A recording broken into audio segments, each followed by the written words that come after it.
এই দেখো সাগরে এই বাড়িটা করে রেখেছে আমাদের পশ্চিমবঙ্গের মুখ্যমন্ত্রীর। এইটাই হচ্ছে বাড়ি, কাঠের বাড়ি এটা, আর এখানেই উনি এসে থাকেন। Hello everyone, good morning, welcome back to my channel inside outside explore. তো আগের ব্লগটা আমি ভারত আশ্রম পর্যন্ত যে গেছিলাম ততটা পর্যন্ত শেয়ার করেছিলাম, বাকি পার্টটা তোমাদের সঙ্গে শেয়ার করা হয়নি, মানে তারপরে আমরা কিভাবে কাটিয়েছি দিনটা ওইগুলো শেয়ার করা হয়নি।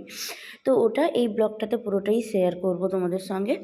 তো দেখো ভারত আশ্রমে ওখানে তো আশ্রমটা ঘোরার পরে আশ্রমের যে বাকি প্লেসগুলো, যেমন এই আশ্রমের এই পুকুরটা, কত বড় পুকুর দেখতে পাচ্ছ। আর এখানে কতজন যে কাজবাজ করে তার ঠিক নেই, মানে প্রচুর মানুষ এখানকার সঙ্গে যুক্ত। তো যাই হোক, তারপরে দেখো ঘাট থেকে সরে এখন আমরা যাচ্ছি রান্নাঘরের দিকে। প্রতিদিন এত মানুষের রান্না হয় এখানে। কড়াইগুলো দেখছো কত বড় বড় কড়াই। এই যে শুরু হবে সাথী, দেখেই তো অবাক, এই যে তোমার গঙ্গাসাগর মেলা শুরু হবে, তো তখন এত যাত্রী আসে, এত লক্ষ লক্ষ মানুষ আসে এখানে।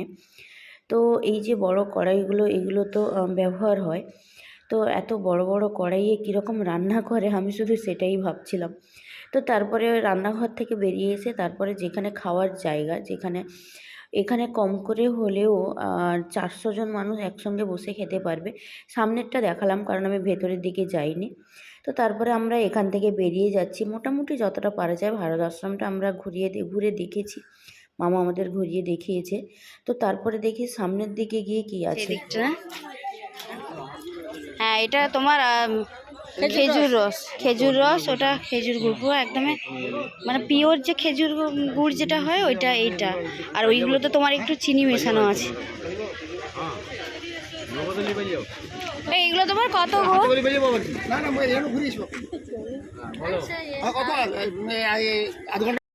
ঠিক আশ্রমের কাছাকাছি অনেক জায়গায় দেখছি গুড় তৈরি হচ্ছে। তো এই সময়, শীতের সময়, সত্যি গুড়ের গন্ধ, মানে গুড় যে তৈরি হচ্ছে সঙ্গে সঙ্গে ওটার গন্ধ জাস্ট আলাদাই লাগে। তো তারপরে দেখো এখানে দেখলাম বেশ কয়েকজন বসছে গুড়ের দোকান নিয়ে।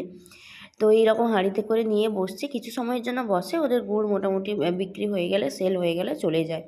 তো এই লোকটার সঙ্গে মামার আলাপ আছে, মামার যেহেতু এখানে বাড়ি জানে, তো এখান থেকে তোমার 1.5 কেজি মতো, এই কৌটোগুলোতে তোমার 1 কেজি 1.5 কেজি মতো গুড় ধরে। 1 কেজি মতো গুড় নিয়ে তারপরে আমরা আবার এগিয়ে যাচ্ছি। গুড় পাটালি এইসব নিয়েছে, কারণ মামা দুপুরবেলা যাবে মেয়ের বাড়ি, মানে আমার একজন বোনের বাড়ি যাবে, মানে মামার ভাইয়ের মেয়ে। মামার নিজের মেয়ের বাড়ি তো আমরা একদিন গেছিলাম, বিকেলবেলা ঘুরেছি। আজকে যাব মামার ভাইয়ের মেয়ের বাড়ি। তো আমার একটা বোনের বাড়ি যাব।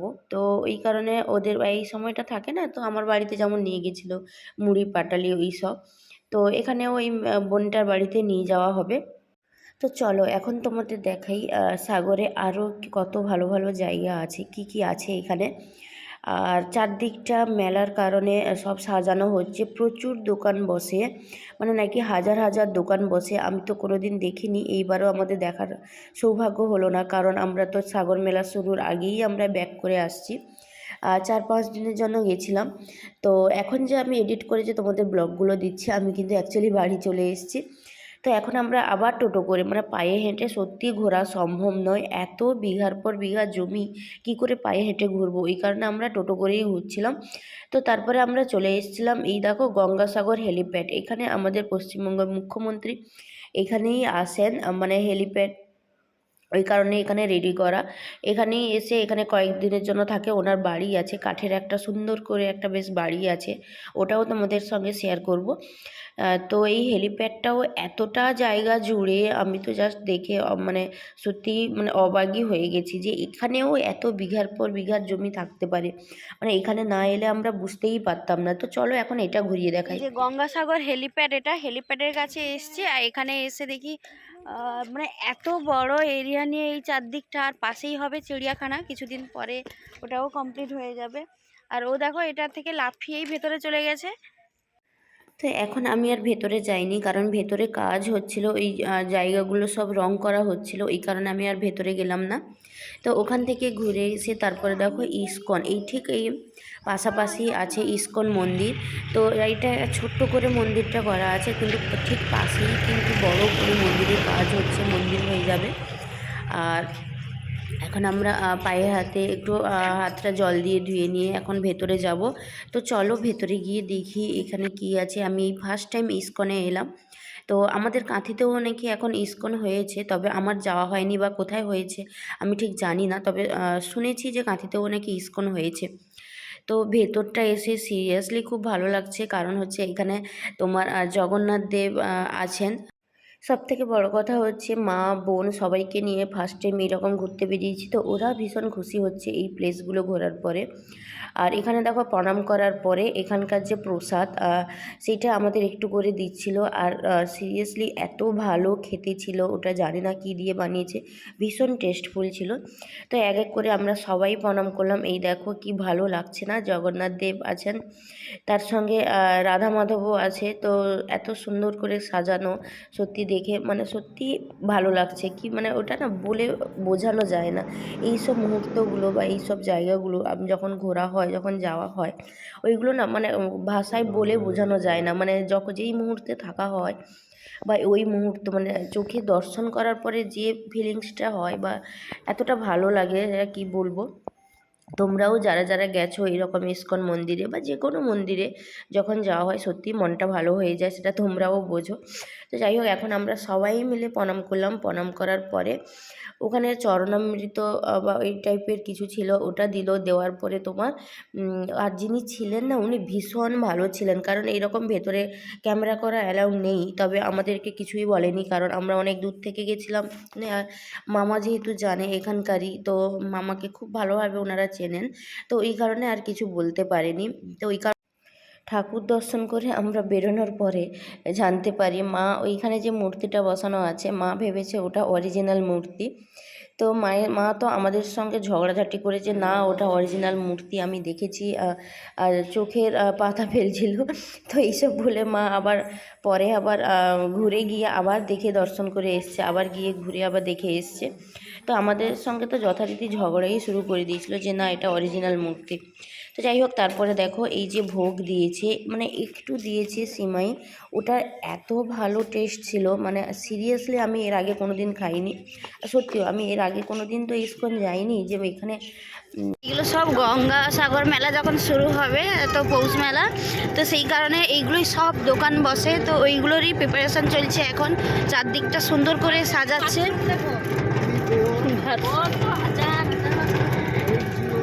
সিরিয়াসলি এটা এত বড় জায়গা, মানে কয়েকশো বিঘা জায়গা আছে মনে হয় না এখানে।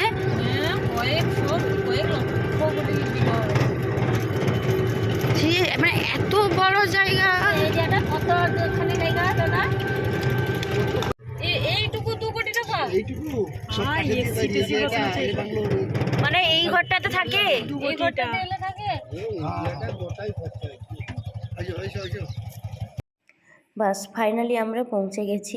তো আমাদের মুখ্যমন্ত্রী যেই বাড়িটা এখানে আছে, এখানেই এসে উনি থাকেন। তো এই বাড়িটা দেখে না ফার্স্ট তো আমরা অবাক হয়ে গেছি যে এইটা নাকি 2 কোটি টাকা খরচ করে হয়েছে। তবে না, এই বাড়িটা শুধু নয়, পুরো এই এরিয়াটা সাজিয়ে উঠতে, সম্পূর্ণটা করে উঠতে, তো ওটা নাকি 2 কোটি টাকা খরচ হয়েছে। তো এটা শোনা কথা, ওনারাও সমুদ্র পাড়ে শুনেছেন, তো এসছি। ওই আর কারণেই বলছেন, তবে কত এই খরচ চারদিকটা হয়েছে দেখো, যিনি এখন না বানিয়েছেন, মানে যেহেতু তো সাগর উনি মেলা আছে, জানবেন ওই সব যিনার কাজের বাড়ি। জন্য, মানে ওই কিন্তু মেলার যাই জন্যই হোক, সব প্রিপারেশন কাঠের চলছে বাড়িটা চারদিকে। খুবই সুন্দর ছিল, খুবই সুন্দর দেখতে। সত্যি কোনো দিন যদি হতো আমরা ওই বাড়িটা ঘুরে দেখতে পারতাম ভেতরে গিয়ে, কি ভালো হতো না। এইসব শখ কি আর পূরণ হয়? তো তারপরে আমরা সবাই মিলে চলে এসেছিলাম একটু সময়ের জন্য নদীর পাড়ে ঘোরার পরে দেখি এই সাগর পারে আইসায় আমায় মাতাল মাতাল লাগে, বহু বেসুরেলা কণ্ঠ। গাল ফোলা দিদি, কালকে পুরো প্রমিস, যা নিবে তাই এনে দিব, কোনো কথা না, পুরো প্রমিস। তুমি রাগ করবে না। ঠান্ডা ঠান্ডা ঠান্ডা ঠান্ডা মাথায় দেখো বরফ দিব। গোপাল রাগ করেছে, ঠান্ডা, গাল ফুরিয়ে বসছে, ওকে এখন ঠান্ডা। বোঝাচ্ছে। ঠান্ডা ঠান্ডা ঠান্ডা ঠান্ডা। এখন চকলেট খেয়ে তুমি বসে থাকো চুপচাপ। ঢোকে বাড়ি যাচ্ছি, মুখ ভার করতে নেই, সবাই দেখে বকবে।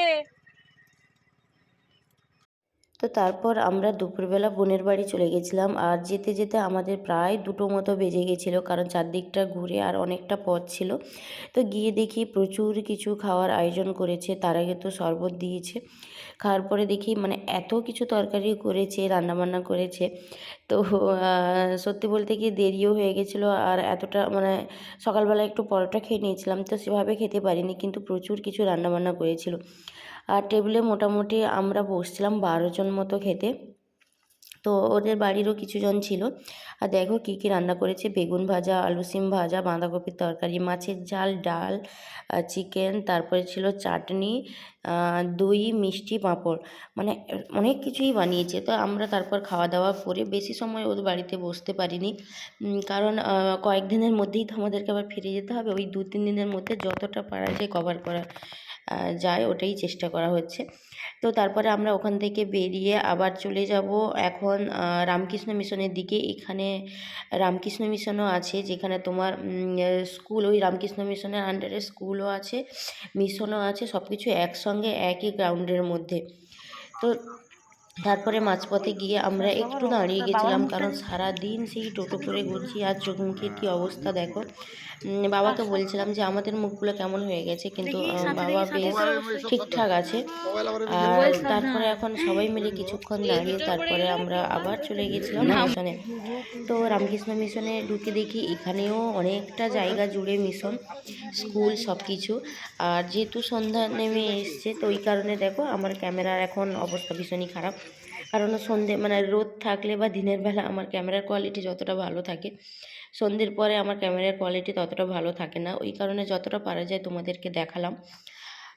তো এই ব্লগটা কেমন লাগলো তোমরা অবশ্যই জানাবে। আর যদি তোমরা কোনো দিন সাগর যাও, গঙ্গাসাগর যাও, যদি কোনো দিন না, তোমরা চেষ্টা করবে সারা জীবনে একবার অন্তত গঙ্গাসাগর যাওয়ার। সিরিয়াসলি গঙ্গাসাগরে যে এত কিছু আছে, আমরা ওটা না গেলে বুঝতেই পারতাম না। তো এখানে প্রার্থনা শুরু হয়ে গেছিলো, সব বাচ্চারা। তো চলো ব্লগটা এখানেই এন্ড করলাম। ব্লগটা যদি ভালো লাগে please do like, comment and subscribe, আর খুব ভালো লাগলে একটা শেয়ারও করে দিও। সবাই খুব ভালো থাকো।